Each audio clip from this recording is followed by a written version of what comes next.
En ces temps 2 fois millénaires où les Chaldéens connaissaient l'art de la céramique, une ville s'élevait déjà sur les bords de l'Atlantique aux horizons inconnus. Elle était le berceau de celle que les Arabes appelleraient Assafi. D'Asie mineure où fut révélé l'islam, les Arabes apportaient avec eux un art presque oublié, ignoré des civilisations grecques et romaines, celui de la poterie cuite et vernissée. 7 siècles durant, jusqu'au XIVe siècle, Assafi connut un brillant essor dans l'art des maîtres potiers, puis tout tomba dans le sommeil.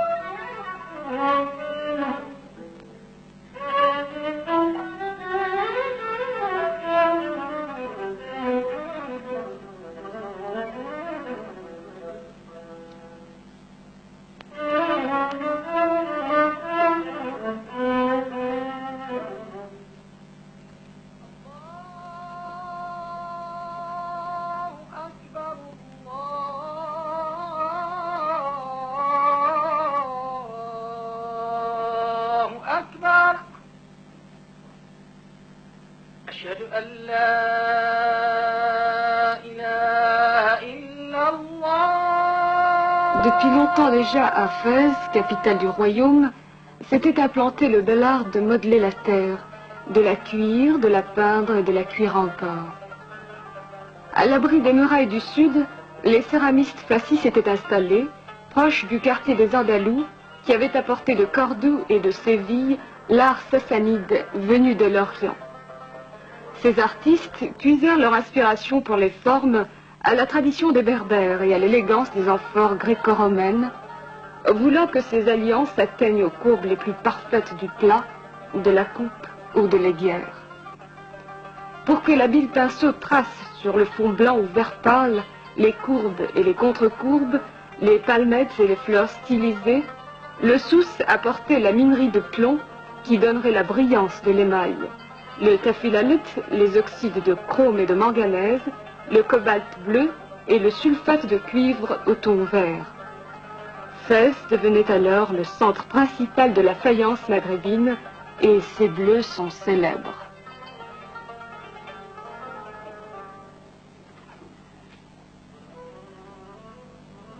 Assafi était tombé dans une demi-torpeur. Sa poterie utilitaire ne fournissait guère que les souks de campagne et les modestes commerçants. Certains jours, un maître artisan de Fès, Haj Abdeslam Langassi, fut mandé à Assafi et ne voulut point, durant son séjour, perdre la pratique de son métier. Haj Abdeslam était un artiste fou de son art. Il redécouvrit des secrets perdus et alla jusqu'à fondre son argenterie pour donner à cette matière fruste qu'il avait trouvée le beau glaçage du plomb qu'ignoraient encore les potiers d'Assafi.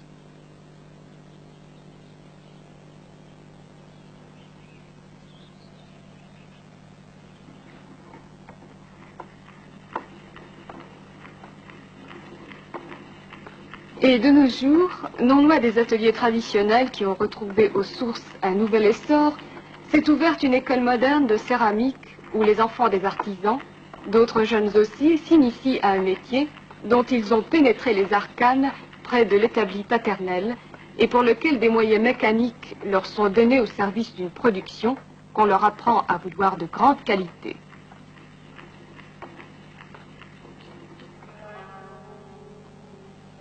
L'électricité retrouve ici son rôle de fée et la pâte affinée est coulée directement dans des moules aux formes recherchées.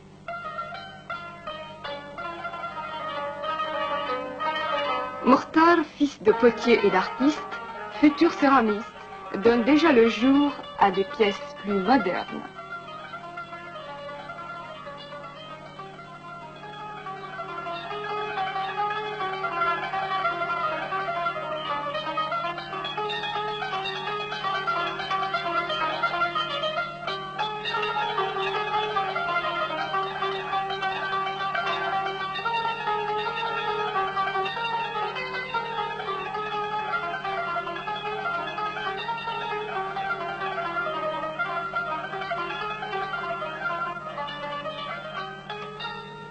Il a déjà acquis cette première assurance du jugé qui lui fait apprécier avec plus de précision le degré de la cuisson.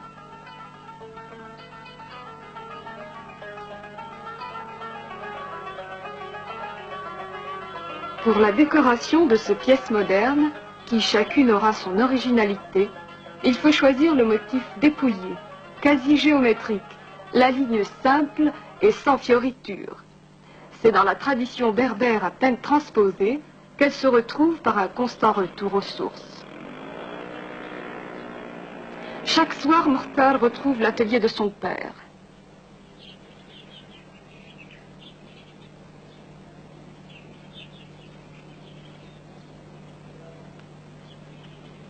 الله يرضي عليك ولدي.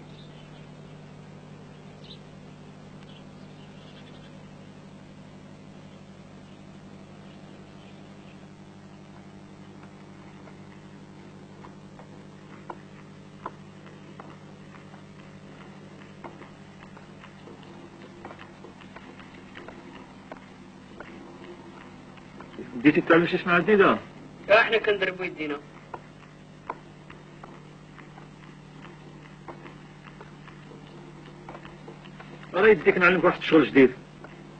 C'est dans cette communication intime des doigts et des paumes, chargée d'années d'expérience, guidant les mains novices de son héritier, que se transmet toute cette science et cette intelligence du toucher, qui, de la matière docile, fera une forme harmonieuse et pourra la transformer encore en une autre harmonie.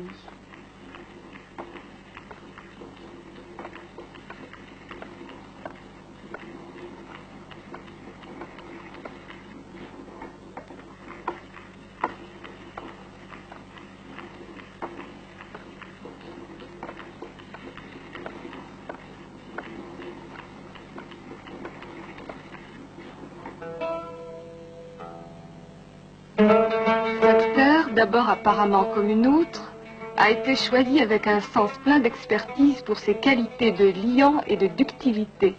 Elle doit être lavée de ses impuretés.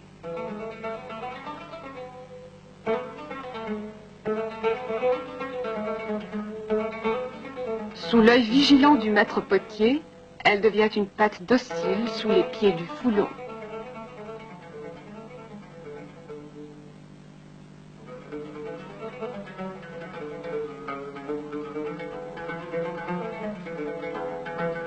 Elle n'est qu'une matière brute dont les pains sont pétris soigneusement pour être prêts à subir le modelage et se transformer sur le tour.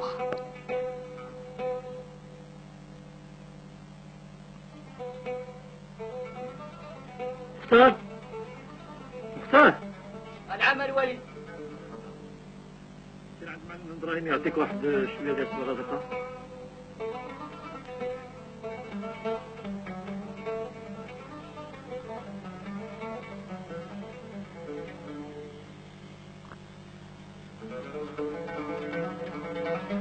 Au mouvement régulièrement imprimé par le pied sur la simple pédale, le bloc de pâte s'infléchira sous les doigts, prendra dans la rapidité de la rotation de l'axe sa courbure et son creux et se resserrera en une forme unique.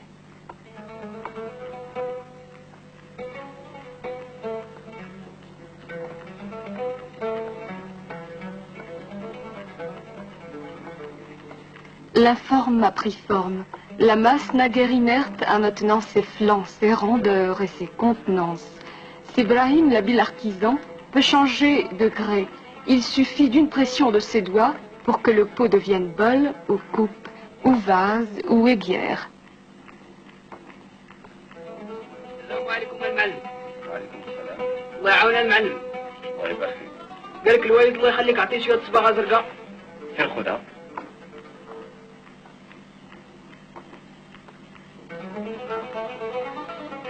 ايوا سير خلاص. الله يعاون المعلم.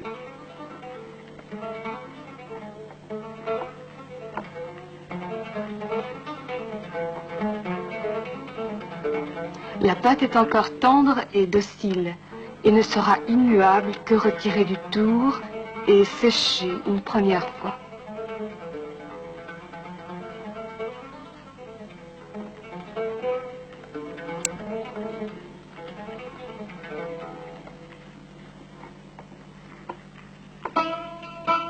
Avec d'infinies précautions, les pièces crues sont placées dans le four pour subir leur premier feu.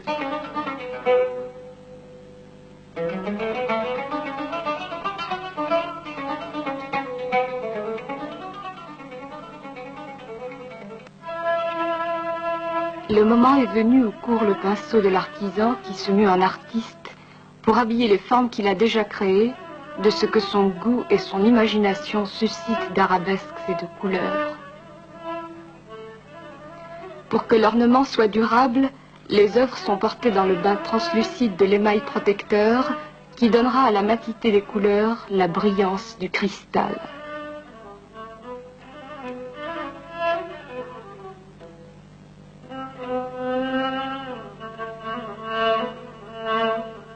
C'est le feu de nouveau qui fixera pour toujours la tonalité des couleurs et la transparence de l'émail sans que plus rien jamais ne les altère.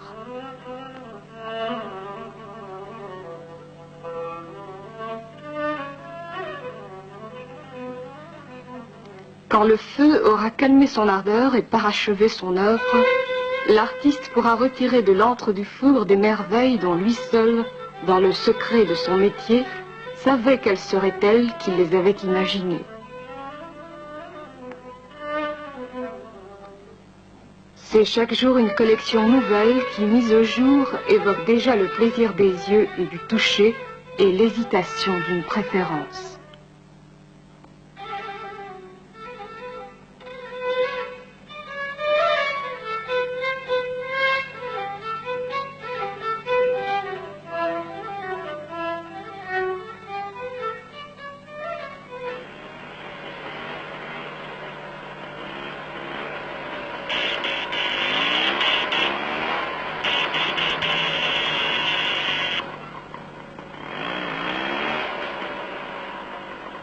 Mortal est fiancé.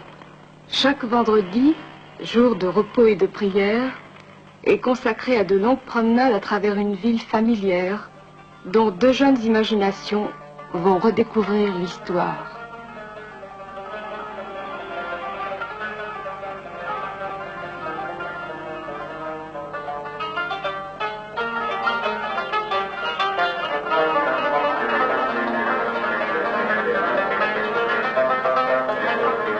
Le château de la mer, bâti comme une vigie et comme une escale par les grands navigateurs portugais du XVe siècle, a été restitué à sa patrie marocaine au XVIIIe par les faits d'armes du monarque Sidi Mohammed Ben Abdallah.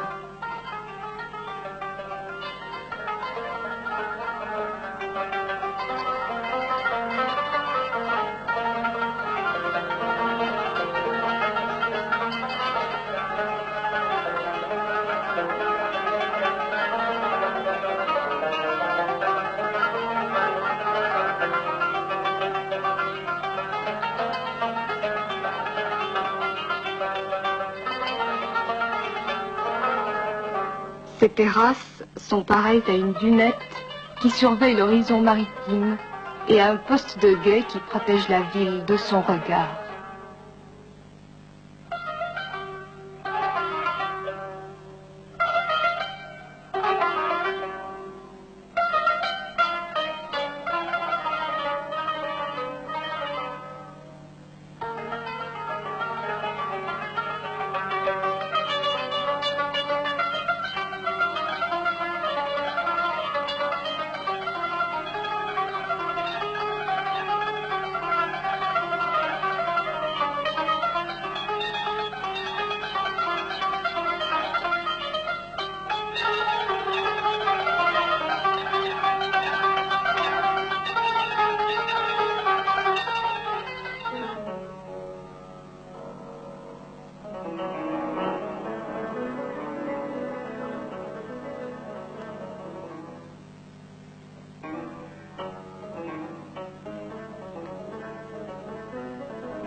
À l'autre extrémité des remparts se dresse sur une colline la vieille citadelle, la Kashla, qui, la sécurité retrouvée, a été rendue à des fins pacifiques.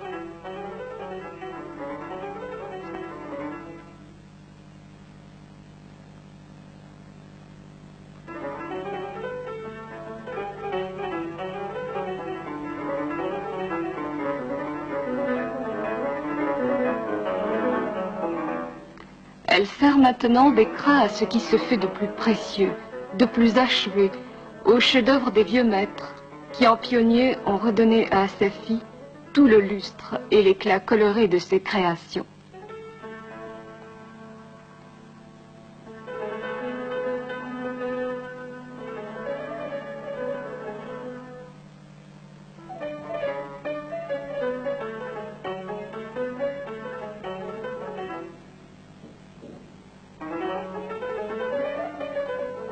Pour Mortar, chaque visite est un véritable retour aux sources.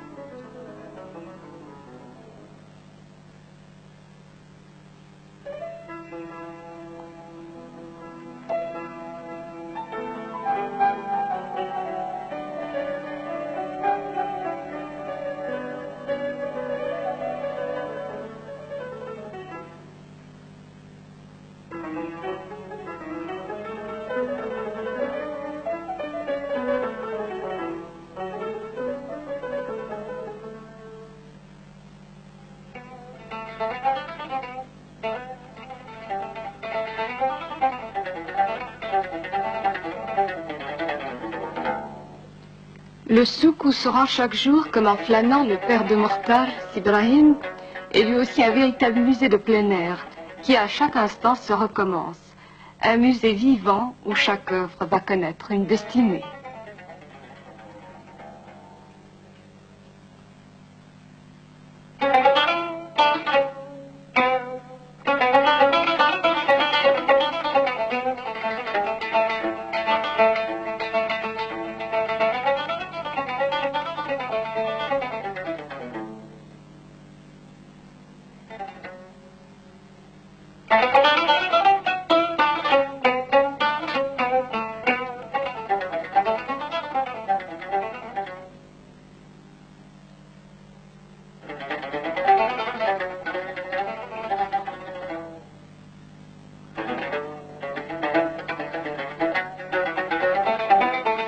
Pour le promeneur s'offre un véritable festival de couleurs aux touches légères.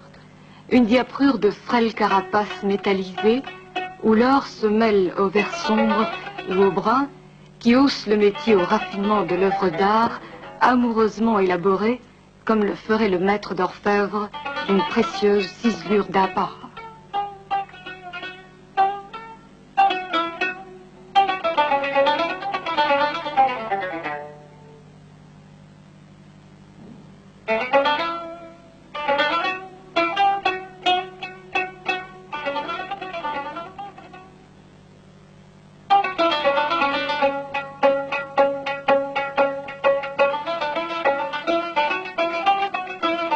La vie chaque jour se renouvelle. Les sources font jaillir de nouvelles formes où l'art moderne prend sa vie aux traditions et ses formes aux lignes dont l'esthétique évolue. L'école moderne les présente comme les plus méritants des essais d'artistes futurs.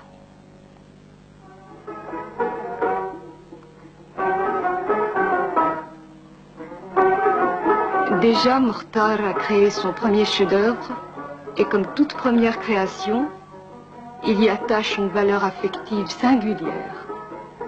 Il lui donnera une dédicace, comme l'on scelle et l'on dédie la première pierre d'un foyer, avenir sur lequel se fondera toute l'œuvre d'un grand attachement.